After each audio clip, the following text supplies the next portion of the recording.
नमस्कार, स्वागत है आप सभी का न्यूज 18 राजस्थान पर। मैं हूं आपके साथ हेमंत कुमार और शुरुआत बड़ी खबर के साथ। राजधानी जयपुर से बड़ी खबर, जहां पर सीएम ने गृह विभाग की समीक्षा बैठक ली है। तमाम अधिकारियों को कई दिशा निर्देश भी दिए हैं। तो ये बड़ी जानकारी, जहां पर प्रदेश की सभी जेलों को मजबूत और आधुनिक बनाने के लिए बैठक में चर्चा की गई। मुख्यमंत्री ने निर्देश दिए हैं कि प्रदेश की सभी जेलों में सघन तलाशी अभियान चलाया जाए। अवांछित सामग्री मिलने पर संबंधित जेल प्रशासन के खिलाफ सख्त कार्रवाई करने की बात भी कही गई। जेल परिसर में अपराधियों द्वारा मोबाइल फोन इस्तेमाल की घटनाओं पर सख्त कार्रवाई करने के निर्देश मुख्यमंत्री भजनलाल ने दिए हैं। जेल परिसर में सीसीटीवी वृद्धि से निगरानी व्यवस्था मजबूत बनाने के भी निर्देश दिए गए।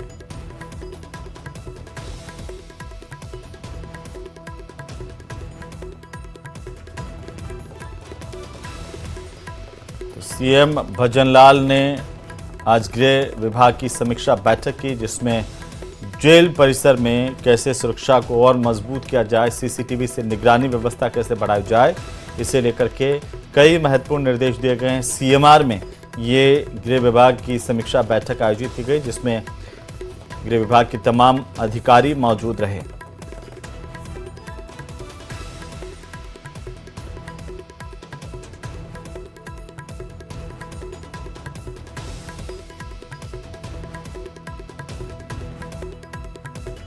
मुख्यमंत्री भजनलाल ने गृह विभाग की समीक्षा। एवीवीएनएल आमने सामने हो गए, जहां बिजली विभाग ने बिल बकाया होने पर रोड लाइट कनेक्शन काट दिए। कनेक्शन काटने के बाद पूरा नगर परिषद इलाका अंधेरे में डूब गया। वहीं कनेक्शन काटने के बाद नगर परिषद ने भी राजनगर अभियंता कार्यालय के बाहर कचरा गेट पर फेंक दिया। अब पूरे मामले में दोनों विभागों के बीच खींचतान बढ़ गई। दो तस्वीरें हैं। बिजली विभाग ने कनेक्शन काटा, इसके बाद कचरा फेंका। देखिए, कनेक्शन काटने की वजह से जगह जगह जो रोड लाइट्स है पूरी तरह से ठप हो गए और चारों तरफ अंधेरा छा गया। एक और नगर परिषद अब यूडी टैक्स वसूलने के लिए एक्शन की तैयारी कर रहा है। तो वहीं एवीवीएनएल के अधिकारी पार्षद दीपक शर्मा समेत अन्य अधिकारी नगर परिषद कार्यालय पहुंचे। अधिकारियों के दखल के बाद समझाइश की कोशिश शुरू की गई। उदयपुर के सिटी पैलेस में 300 सालों से टूटा रिश्ता फिर से जुड़ता नजर आया। दरअसल 5 गांवों के राजपुरोहितों ने सिटी पैलेस से दूरी बना ली थी, लेकिन लक्ष्यराज सिंह मेवाड़ की पहल से यह रिश्ता फिर जुड़ा।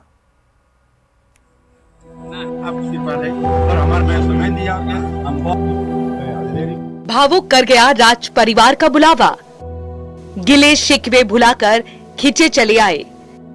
लक्ष्यराज सिंह ने दिया वचन, बहाल होगी परंपरा, खुशहाल होंगी बहन बेटियां।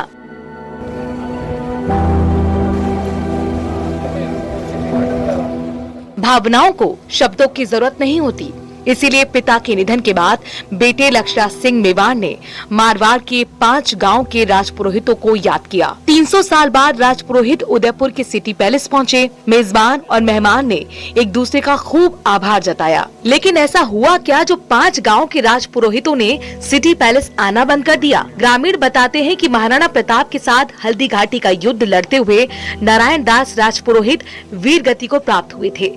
उनकी वीरता और बलिदान के सम्मान में महाराणा ने उनके वंशजों को 5 गांव जागीर में दे दिए। इन गांवों की बहन बेटियां हर साल सिटी पैलेस में राखी भेजती और बदले में चूड़नी पाती। ये परंपरा लंबे समय तक चली, लेकिन अचानक महल ने बहन बेटियों की सुध लेनी बंद कर दी। बंट के भाई हैं और सभी ब्राह्मण के रूप में खेती का काम करते हुए आगे बढ़े। अब रहा सवाल हमारा व्यवहार के लिए हमारी है, तो उस समय क्या है कि जिस समय शक्ति सिंह और राणा प्रताप के बीच में वो शिकार के बारे में किसी प्रकार स्पर्धा हुई थी, और उस समय नारायण पुरोहित करके वो उन्होंने रोकने की चेष्टा की कि आप मत लड़ो, लड़ोगे तो ये सूरज अस्त हो जाएगा हिंदू सूरज।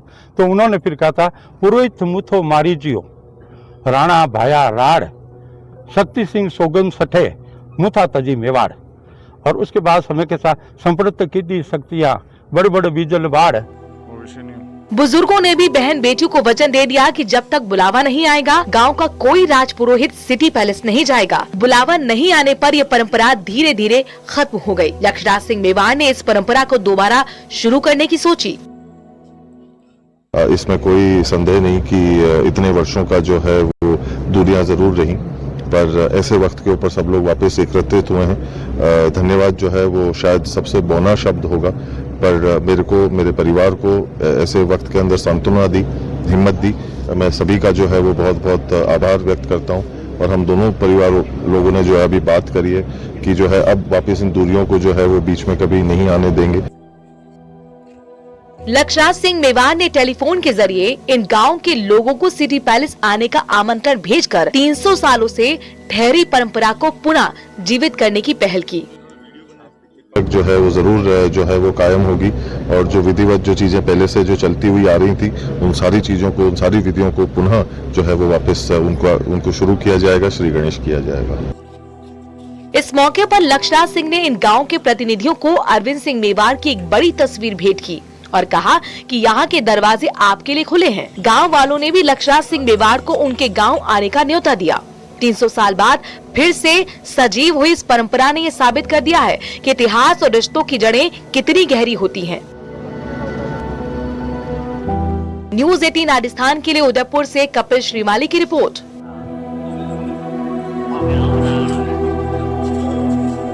डिप्टी सीएम प्रेमचंद बैरवा को जान से मारने की धमकी देने के मामले को लेकर पुलिस ने जयपुर सेंट्रल जेल से मास्टरमाइंड समेत 4 बदमाशों को डिटेन किया है। बुधवार को धमकी के बाद लालकोटी थाना पुलिस से मामले की शिकायत की गई थी।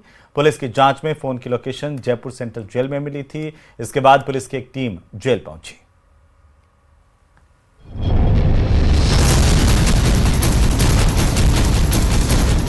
डिप्टी सीएम प्रेमचंद बैरवा को धमकी देने का मामला। जयपुर पुलिस का सेंट्रल जेल में बड़ा एक्शन। 4 आरोपी डिटेन, मोबाइल फोन बरामद। प्रदेश के डिप्टी सीएम प्रेमचंद बैरवा को जान से मारने की धमकी देने के बाद जयपुर पुलिस एक्शन में आ गई है। इस मामले में पुलिस ने मुख्य आरोपी समेत 3 बदमाशों को जेल से डिटेन किया। सर्च के दौरान उस मोबाइल फोन को भी बरामद किया गया जिससे डिप्टी सीएम को जान से मारने की धमकी दी गई थी। दरअसल शिकायत मिलने के बाद लालकोठी थाना पुलिस मामले की जांच कर रही है।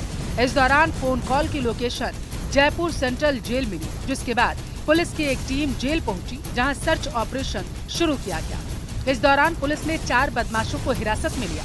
जेलों से धमकी के बढ़ते मामलों पर डीजीपी UR साहू भी सिस्टम में खामी को जिम्मेदार मान रहे हैं। जेलों के अंदर समय समय पे मोबाइल से बाहर धमकी देने वाली काम हो या बाहर बात करने वाली काम हो वो रही है। अब जेल के अंदर मोबाइल और मोबाइल सिम कार्ड पहुंचना नहीं चाहिए, लेकिन कोई ना कोई नीचे स्तर पे सिस्टम में किसी कमी के कारण बीच बीच में ये मोबाइल्स जेल के अंदर पहुंच भी जाते हैं। ये पहली बार नहीं जब जेल से धमकी भरे फोन कॉल किए गए। इससे पहले भी सीएम भजनलाल शर्मा को 2 बार जेल से जान से मारने की धमकी भरे कॉल आ चुके हैं। 21 फरवरी 2025 दौसा सेंट्रल जेल पॉक्सो के मामले में जेल में बंद आरोपी ने सीएम भजनलाल शर्मा को श्यालवास स्थित सेंट्रल जेल से 10 मिनट के अंदर 2 बार जान से मारने की धमकी भरा फोन किया था। इससे पहले 27 जुलाई 2024 दौसा सेंट्रल जेल श्यालावास जेल से जयपुर पुलिस कंट्रोल रूम को फोन कॉल कर मुख्यमंत्री भजनलाल शर्मा को जान से मारने की धमकी दी गई थी। जेलों से धमकी भरे फोन कॉल के बढ़ते मामलों को देखते हुए पुलिस प्रशासन ने जेलों में जैमर लगाने का फैसला किया ताकि जेल में मोबाइल या फिर सिम जाने के बाद भी कॉल ना हो सके। क्राइम ऐसी एक चीज़ है, वो कम्प्लीटली कभी क्राइम किसी जगह कहीं कम्प्लीटली बंद हो जाए, वो कंट्रोल कर कितना हद तक हम कर पाते हैं ये हमारी काबिलियत है। बंद वाली जो सिस्टम है ना, बिकॉज ह्यूमन नेचर है, लोग हैं, लोग लालची भी हैं, लोग क्राइम भी कर लेते हैं, तो कम्प्लीटली आपने ये कह दें कि नहीं पहुंचना। हाँ, सरकार ने अभी सिस्टम चलाया है कि जेलों से बात ही नहीं हो पाएगी बाहर। वहीं जेल से धमकी मिलने के बाद पहली बार मीडिया के सामने आकर बैरवा ने कहा कि उनका किसी से कोई लेना देना नहीं और मामले में पुलिस जांच कर रही है।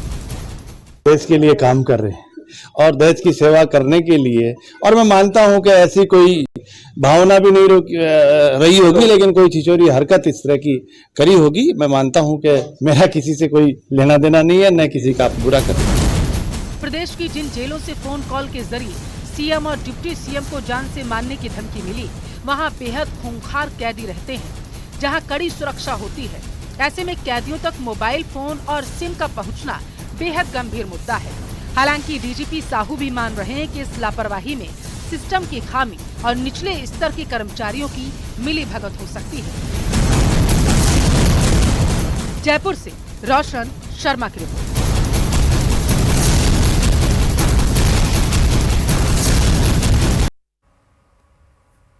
और इसी बीच भीलवाड़ा से बड़ी खबर, जहां पर मुख्यमंत्री भजनलाल का कल भीलवाड़ा का दौरा। इस वक्त की सबसे बड़ी जानकारी आ रही है। कल के मुख्यमंत्री के प्रस्तावित दौरे को लेकर बड़ी अपडेट है। कल दोपहर को 12 बजे सीएम भीलवाड़ा पहुंचेंगे। चित्रकूट धाम में कल राजस्थान दिवस साप्ताहिक महोत्सव होगा और इसी के तहत हो रहे विकास और सुशासन उत्सव में भी सीएम शिरकत करेंगे। कई योजनाओं के लोकार्पण किए जाएंगे, शिलान्यास होंगे। पुलिस और प्रशासन की इस दौरे को लेकर के तैयारियां पूरी कर ली गई हैं। चित्रकूट धाम में कल राजस्थान दिवस साप्ताहिक महोत्सव में शिरकत करेंगे सीएम का कल दौरा है भीलवाड़ा का। इसे लेकर पुलिस प्रशासन की व्यवस्थाएं चाक चौबंद है। सीएम यहां पर कल कई योजनाओं का लोकार्पण शुभारंभ करेंगे, कई कार्यक्रमों में शिरकत करेंगे। कल दोपहर को 12 बजे सीएम भजनलाल भीलवाड़ा पहुंचेंगे।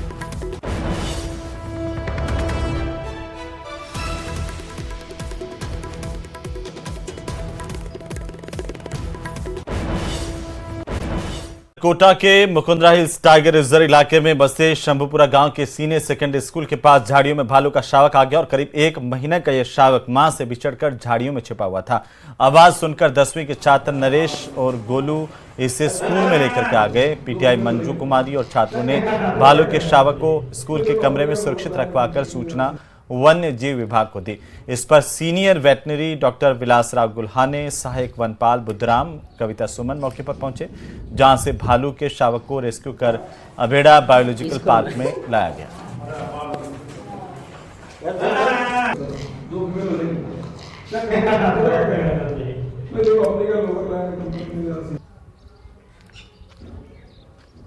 स्लोथबेयर का जो बच्चा है वो शंभुपुरा गांव के पास में मॉर्निंग में वहाँ स्कूल के बच्चों को दिखा है, तो बच्चे उसको रेस्क्यू करके और स्कूल के अंदर ले आए। और जैसे स्कूल में लेकर के आए तो वहाँ से स्टाफ ने हमें कॉल किया और डीएफओ साहब के निर्देशानुसार हम तुरंत मौके पर पहुँचे, बच्चे को कस्टडी में लिया।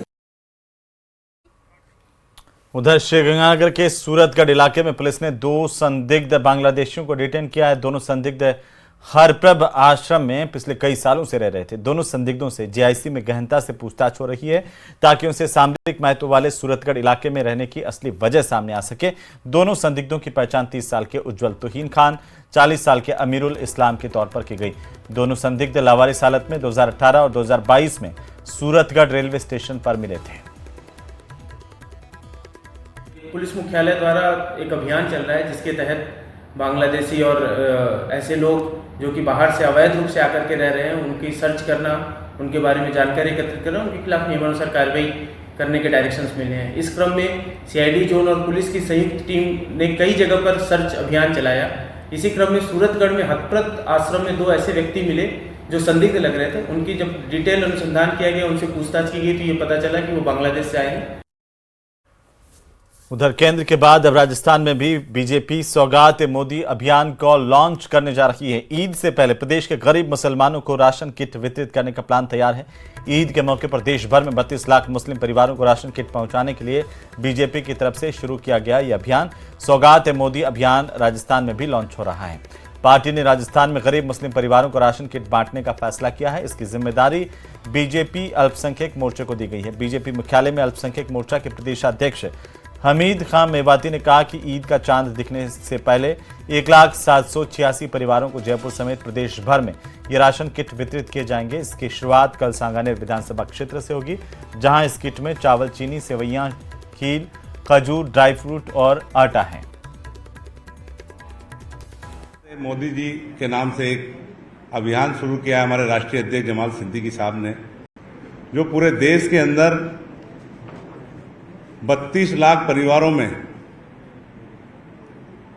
ईद के अवसर पर किट वितरण का कार्यक्रम पूरे देश में चल रहा है। उसी कार्यक्रम को लेकर आज यहां अल्पसंख्यक मोर्चे की तरफ से इस कार्यक्रम का शुभारंभ शुक्रवार को हम लोग करने जा रहे हैं। जो ज़रूरतमंद हमारे जो मुस्लिम समाज के भाई बहन हैं उनको इस त्यौहार में किस तरह से खुशियां मिलें, उन खुशियों के अंदर भारतीय जनता पार्टी के कार्यकर्ता कैसे शामिल